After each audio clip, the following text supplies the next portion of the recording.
Hi-ho there. Hope everyone's well and life is treating you well. Uh, I'm doing another one of my breakdowns of a Gazetteer. It's much delayed, as most of them have been, because I suck. That's why. Anyways, this one is the 12th of the Gazetteers, and these Gazetteers describe the world of Mystara, of course, from the classic D&D box sets, the base setting for the old basic, expert, companion, master editions of D&D. And the 12th one is interesting for a number of reasons. It's called the Golden Khan of Ethengar. Now, this one's different in a lot of reasons, partly because it is not inspired by any sort of European tie-in. It is mainly based on the Mongols. Let me add a little preface of real history about the Mongols, because they're fascinating. They really are just insanely fascinating. First, Mongols rose in about the 12th century, I guess, towards the end of the 12th century. The beginning of the 13th century, I think. They were preceded by a number of other nomadic steppe-living people from China and Central Asia, or north of China and Central Asia. Various khanates had plagued the southern Chinese kingdoms for more than 1,000 years before the Mongols showed up. It was a common thing that they would show up and be a problem. They were nomadic culture, and very tied to their horses. They had some very powerful horse warriors, and they have ties to everything from the Scythians to the Avars. They are sort of a perfect mix of fast-moving warrior culture. Several invasions over the centuries created a mix of tribes in the region that the Mongols came from. Eventually, one fellow rose up named Temujin, who later became Genghis Khan. He was the Khan of Khans. The Great Khan is the correct term. Although sometimes I've seen it referred to as the Kagan, which I think is probably the more accurate name. And then, under him were members of his family that were also Khans, but they were beneath him. Under his rule, and the rule of his children, the Mongols conquered all of China, in fact, most of Asia, even made it as far as Europe. They conquered the early Russian kingdoms offhandedly. When I say that offhandedly, it was a scouting expedition that basically conquered all of the region while they were just checking out to see if it was worth taking. They didn't actually bring the full horde behind them. It was just one scouting army. They were really good at war. They sacked places like Baghdad, which at the time was the height of culture, pretty much in the world, arguably. They would burn and sack cities. They killed millions of people. They were a fierce warrior culture that had brought brutality to a whole new level. There's a good chance that you are related, a decent chance, not a great chance, but a decent chance that you are in fact related to Genghis Khan, because he had so many wives, which is to say he took so many women as prisoner and had sex with them. So yeah, rape, mass rape. Not a nice guy. And their execution methods were horrendous. I mean, these guys were every bit as bad as you might imagine a barbarian tribe to be. That said, after they had conquered most of Asia, anybody traveling the roads was safer than they had been in years. Because if you were traveling with Mongol permission, no one would mess with you. No one wanted to risk the punishment that would come from messing with you. So you were probably safer at that point than any other point for the next 1,000 years. They would, when they conquered nations, they pretty much would say, if you give up and are nice, we'll let you, stay where you are. They were very tolerant of various religions, unlike a lot of conquerors at the time. So they were an odd dichotomy in that regard. So this brings me to the Golden Khan of Ethengar. This Ethengar are the people that live on the steppes. They got talked about in a couple of the other previous I almost call them culture packets, gazetteers, and in the terms of being adversaries. They are raiding culture. Their tribes will raid the borders of other countries. It happens quite a lot. And they are arguably the second book where the culture presented is adversarial. Unlike the Humanoids book, the Orcs of Thar, this one is not done for humor. And two, it's given a little more depth so that they are not just monsters, they're, just a different kind of culture. And that's one of the things I like about this book. Now, it's got the standards breakdown, it's got some maps, and it's got this 2 booklets. You got the player's book and the GM's book. I'll start with the GM's book because that's the order that it appears in PDF. Let's see. Ethengar was basically where a lot of tribesmen went after the fall of Blackmoor, and they fell under the sway of the humanoids, which is what the setting refers to as orcs and goblinkin and the like. And that is actually where they got the term Khan from, because there was an orcish Khan, and they took his name when they overthrew their oppressors and drove them back into the Broken Lands. They are very tied to the spirit realm. And this is interesting, I guess. This is one of the little aspects to this particular gazetteer that I really liked, because it felt very different than what had gone before.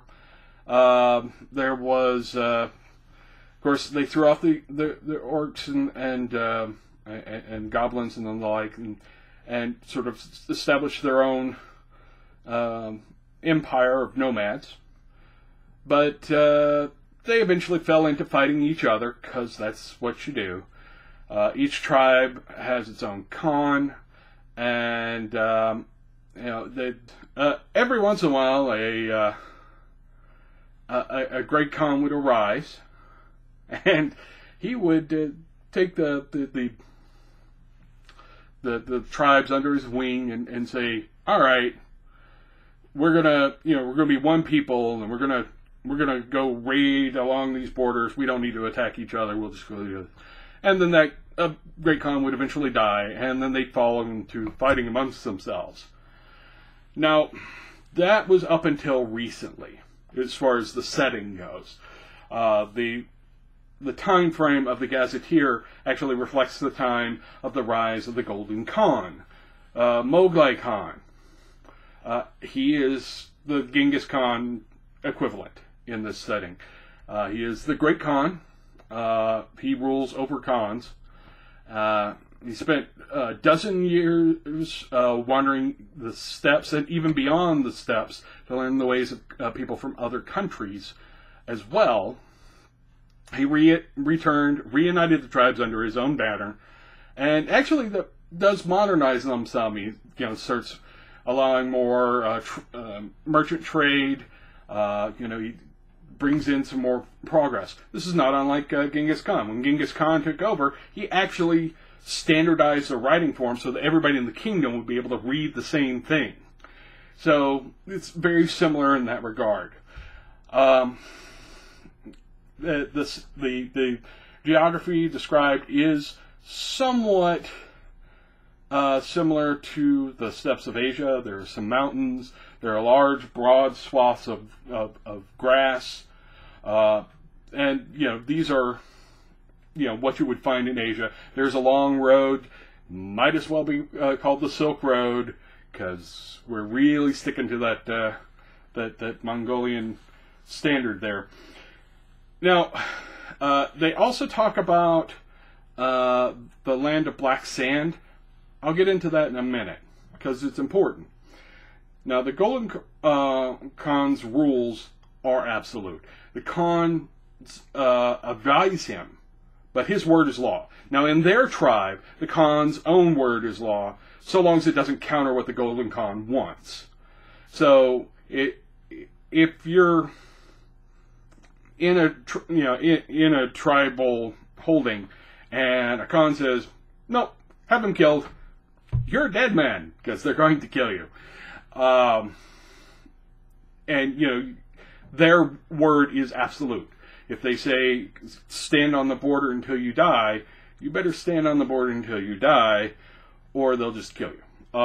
Their law is, you do what you need with the tribe, and if the Khan tells you to do something, you do it, no matter what it is. Now, the Gazetteer lists 8 tribes, listing the respective Khan names, their political alignment, a brief write-up describing the tribes. Some tribes are more aggressive than others. Some are almost agents for foreign powers, even. And it gives you a sort of an idea of what each tribe is maneuvering towards.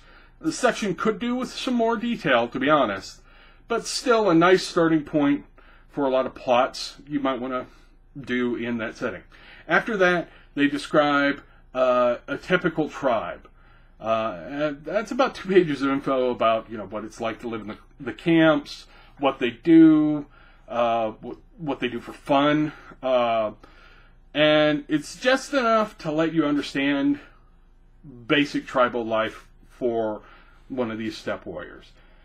And I like it for that, because it gives you a color without overwhelming you with detail, and that's a delicate line to walk sometimes, and I think they do a good job here as far as that little write-up of what daily tribe life is like. Now, there's a section describing the Golden Court. The Golden Court is wherever the Golden Khan happens to be. He travels with a massive caravan, and quite often at different points in the year he will stop at particular points, but it's still a mobile seat of power. There are mobile palaces, pet lions and elephants.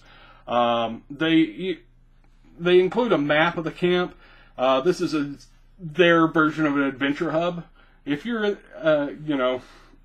different Gazetteers would often have an adventure hub, a town where PCs would go and get adventures, being sent out to do various tasks. And this is the adventure hub for this Gazetteer.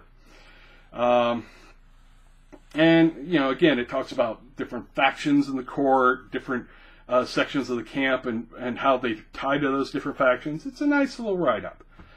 There's an oddly detailed calendar with lots of holidays. I'm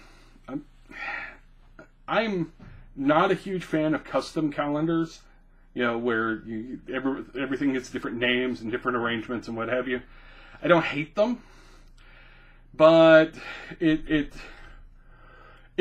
crosses over that line of more lore than is actually needed for me to enjoy what's going on. So there's that. Now there is a section on NPCs. This is pretty standard. Here are these important NPCs that you should know about. It's largely well done, and certainly provides enough story seeds for you to, sort of frame out an adventure path if you want. The next section deals with the hordes of the steppes. Now, this is mainly intended for use with the battle system or war machine, the sort of war game tie-in to D&D back at the time. It includes write-ups for, how the different military bands were arranged, how the humanoid, orcs, goblins, what have you, groups are arranged, and what kind of what kind of things they can field in the battle. Again, it's very, war game side of things.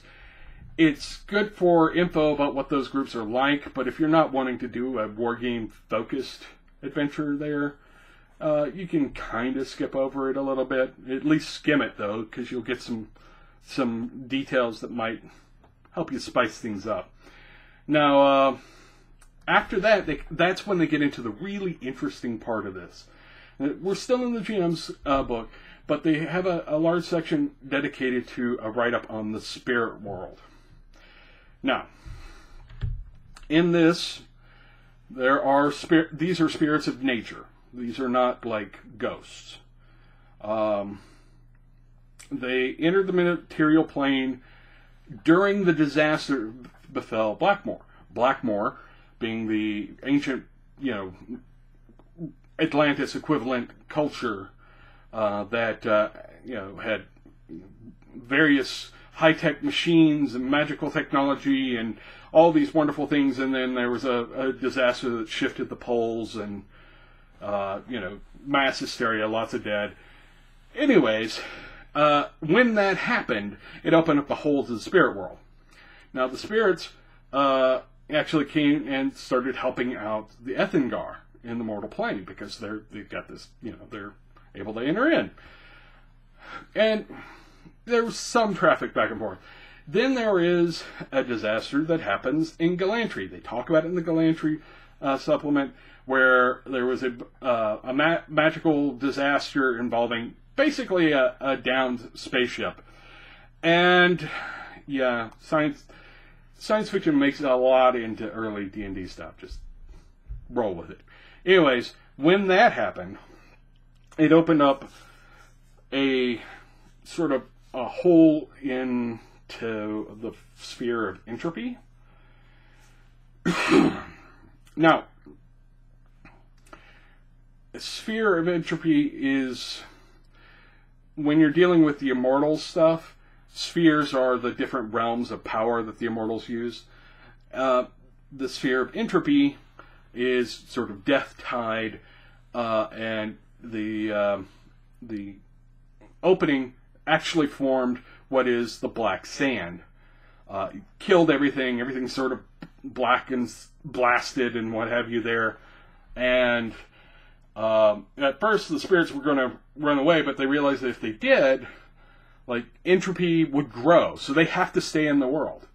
But because of this black sand region, there are also evil spirits there. There are undead spirits, actually. And the spirits kind of go back and forth in a lot of ways. One of the interesting things is spirits can rise up to become immortals, i.e. the gods of this setting, through the same process that mortals do. So apparently some of the spirits have actually arisen to become immortals. It's interesting. It's a nice thing. But the evil spirits are there to spread entropy and spread evil. And so going near the Black Sands is a dangerous proposition. Every few years, something comes with black wind that comes out of there, which drives people mad. So that's fun. Insanity. It's what's for dinner. No, and it's a sort of very blighted region. It's also a point where the wall between the spirit world and the mortal world are, pardon me, got a bit of cough going, is thin. And this is, I think, an interesting little corollary to something else. For one thing, they have the World Mountain, which is where they bury all the great Khans. And also on the World Mountain is a bridge, and if you cross the bridge, you cross into the spirit world. But you're doing it in a really dangerous place, so that's fun. In the spirit world, pardon me, in the spirit world, the spirits, at least the good ones, are often guides. They are... The best way to think of how to use them is, there is a show that was called Legend of Korra. It's the successor show to Avatar: The Last Airbender. And they spend a lot more time in the spirit world in that show. And the spirit world that they show is a lot more like what they're talking about here. Animal spirits, spirits of particular concepts are common, spirits of nature. Evil spirits will show up and pretend to be good spirits to cause you harm.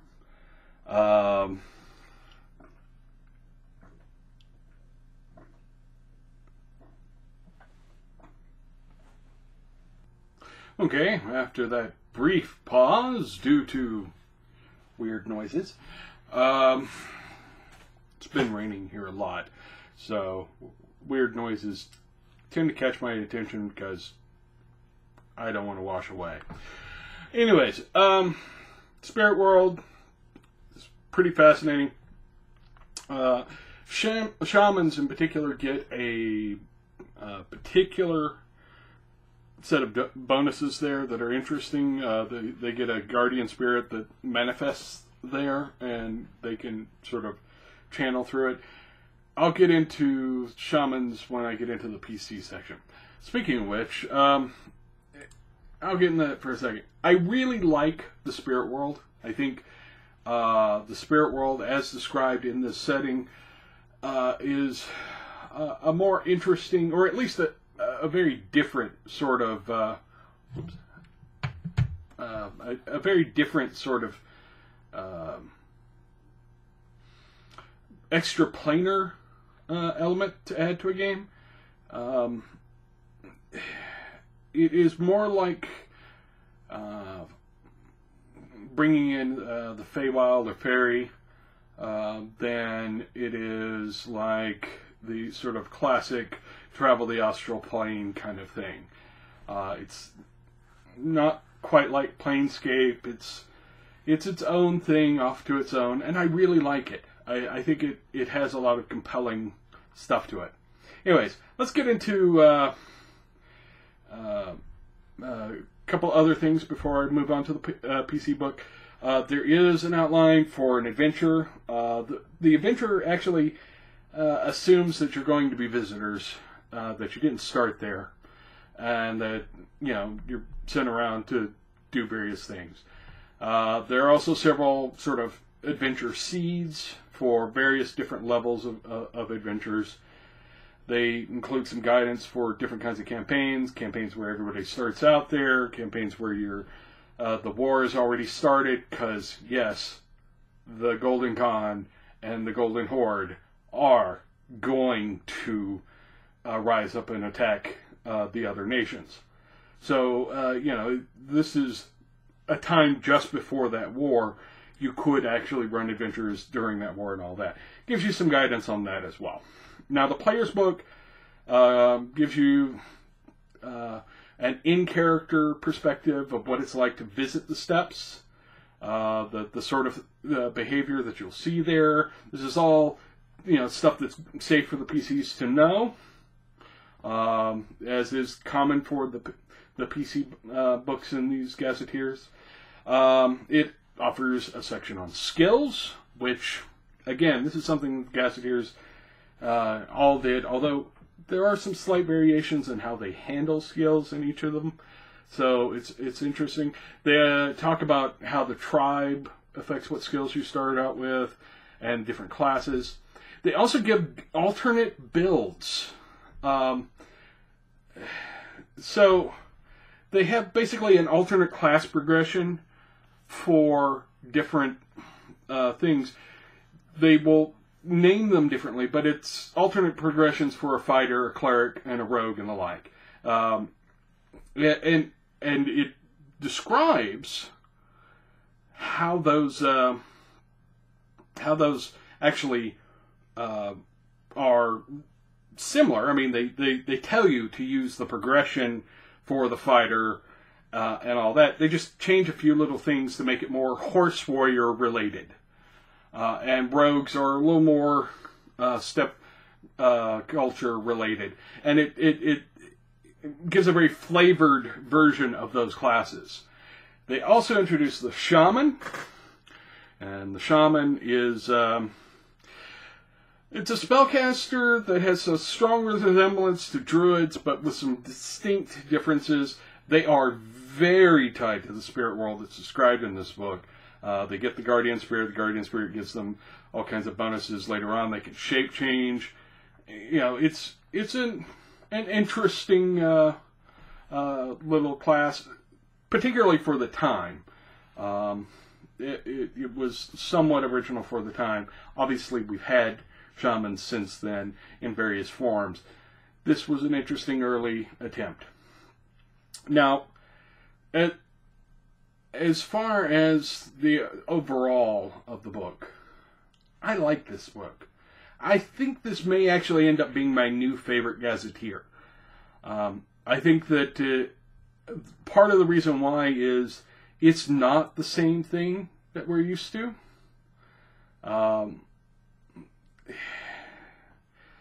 A lot of D&D ends up being very repetitive. Very classically Western Europe in a lot of ways.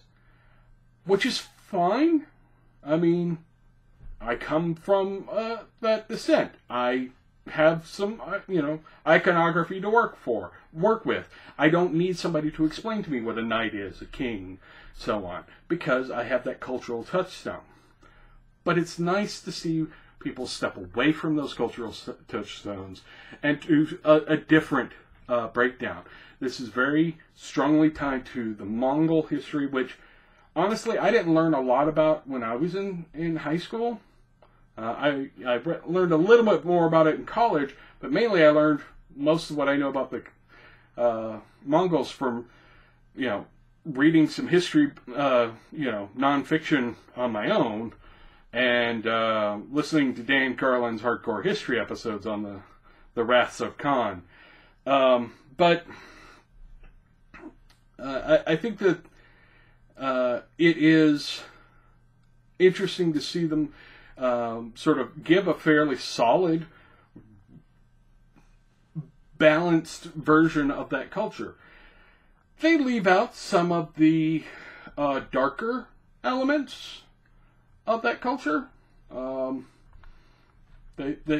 they do keep this sort of warlike nature to them, and the sort of oddly contrasted, helpful progressiveness to the culture. If I, had to pick right now, this would probably be my favorite Gazetteer, because it is original and different. It's actually well written. There aren't a lot of stutter parts. There aren't a lot of, we gave you too much info. They give the calendar, but not too much. There aren't a whole lot of points where I felt myself going, God, I wish they'd gone more into that. Overall, it's a really well done Gazetteer, and I like it. And I think I'm going to recommend that people check it out. Just to give credit where it's due, the writer on this one was Jim Bambra. And near as I can tell, he wrote a few D&D products over the years. But he also wrote for some English game companies as well. So I hadn't actually looked into him before this, so I may have to check out more of his stuff, because this was a well-written, well-put-together product. Now, the next one is the Shadow Clans, or the Shadow Elves, rather. And after that, I'm going to have a hard time finding any more, because they don't put them in any legal PDF forms for the Togwin clan and the box set. So I will still try and get them, but it may be a while because they are more expensive. So there is that. Anyways, I hope you liked this. If you did, please subscribe, like, share, tell people, carve it into your victims. No, don't do that one. You should probably skip that one. Yeah. This is what happens when I record things in the middle of the night. Oh well. Hope everyone has a good time and a good holiday. I will probably put out some more between now and Christmas, but things are wacky right now, so we'll see. Anyway, thank you for watching, and go track one of these down. They're cheap. They're fun to read. You should do that. Anyway,